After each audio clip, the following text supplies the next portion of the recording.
Tol. Tama na yan. Tanungin lang kita ba kung yung bakit kayo nagkahiwalay ng asawa mo? Bakit? Di ba nasabi mo dati yung pag umuwi ka, ikaw pa, ilan anak niyo nun?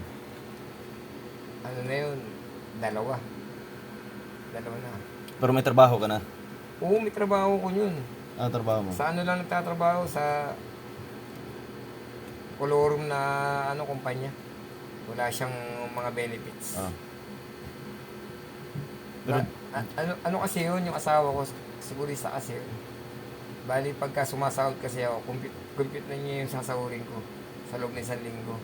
Ang ginagawa ko, nag-OT ako. Umaabot ako ng alas 12. ah. Ganun. Tapos, pag sasahod na ako, yung sa loob ng 1 linggo, compute na niya yung sahod ko, ay naibibigay ko. Pero yung nagiging OT, sa akin na pupunta yun. Pero minsan, binibigay ko sa kanya ng buo yung sahod ko. Tapos yung nagiging OT ko, ayun yung pinambabayad ko sa antin. Pero, Ginagawa ko. cash sahod niyo nun, hindi ATM, ganyan. Hindi, cash yun. Parang kolorum na kumpanya. Wala siyang mga benefits. Pero pag umuwi ka ng bahay niyo, inasikaso ka naman asawa mo. Wala yun. Hindi ako inasikaso niya. Paano mo nasabi hindi inasikaso? Wala. Pagka uwi ko, ako pa magluluto. Ikaw pa magluto? O ako pa magluluto. Yung kakainin ko lang, ako magluluto. Sila kumain na sila. So bali, magluto lang sila ng kain nila, tapos ikaw, bahala ka na magluto pagdating mo. Dahil nga kasi gabing-gabi na ako dumarating eh. Mm. Gabing-gabi na. Tsaka, nagpapahinga na siya yan kasi pagod siya sa mga bata. Kaya minsan, nakikita ako mga umuwi ako alas 12. Tamad din kasi minsan ang asawa ko eh. Minsan, papadedehin niya. Minsan, tinatamad siya. Sino padidiin niya? Yung Ikaw?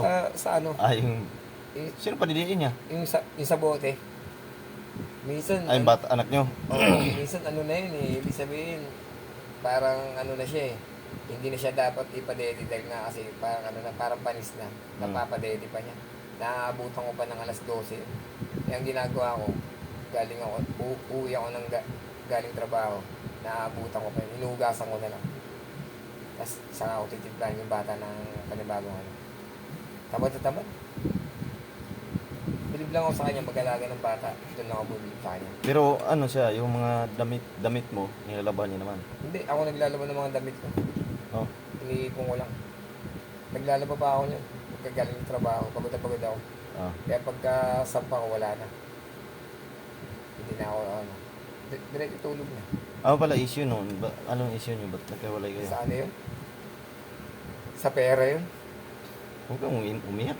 Hindi daw umiyak. Oo nga kita eh. Sa ano yun? Sa pera yun. Kasi pagka tuwing sasahod ako, parang gusto niya laging naibibigay yung tamang sahod ko.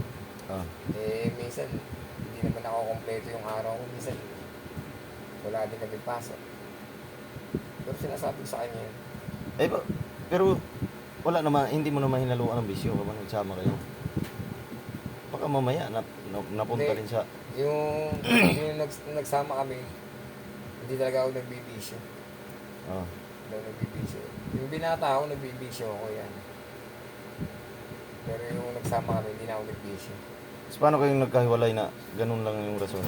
Ano yun? Umalis pa siya o pinalayas mo? Ganun? Nag-away kayo? Sabi niya sa akin, iiwalayan daw niya ako.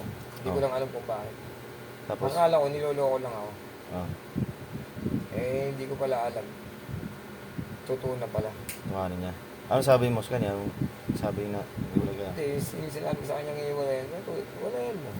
Parang nagsalita ako na parang galit. Pero hindi ko naman alam na totowarin pala niya. Ayun. Tapos yung mga ilang, ano na, basta yung mga ilang araw, yung sinabi na niya yun, wala na, hindi na ako pumupunta sa bahay nila. Bali doon kayo nakatira sa bahay nila Sa noon? bahay nila, sa bayan, sa Glory. Kasama mga anak mo? Kasama yung mga anak ko. Kasi malaking bahay nila rin sa ano eh, sa Glory. Tapos nung hindi ka na pumunta doon, yung mga anak mo nandun sa kanya. Oo, nasa kanya. Paano napunta sa yung mga anak mo? Siyempre, naghanap din siya ng lalaki. Sa chat. So bali may lalaki na siya. Hindi, mula na naghiwalay kami, siyempre, wala pa. Nag-chat muna siya. Naghanap yata ng mga, siyempre, mga sa nabalitaan ko na may lalaki na. Tapos ang ginawa ko, sabi ko, sa akin na muna yung mga bata para maasikaso ko. Kasi minsan di rin niya naasikaso eh. Dahil nga kasi nakapag-chat-chat na nga siya, di ba? Napabayaan niya. Pababayaan niya. Anong taon pala kayo nung naghiwalay? Maliit pa yung bata. Anong taon yan? Ano pa yung bata niyo? 2 taon pa lang si Samantha. Eh ngayon, dalaga na. Kaya, 17 na si Samantha eh. Dalaga na yung bata eh. 15 years na. 15 years na ako lang asawa. Oh, pero, Susunod na taon, mag-18 na yung bata. so bali, Magtitipon 15 na. years, naghiwalay kayo noon, 2009.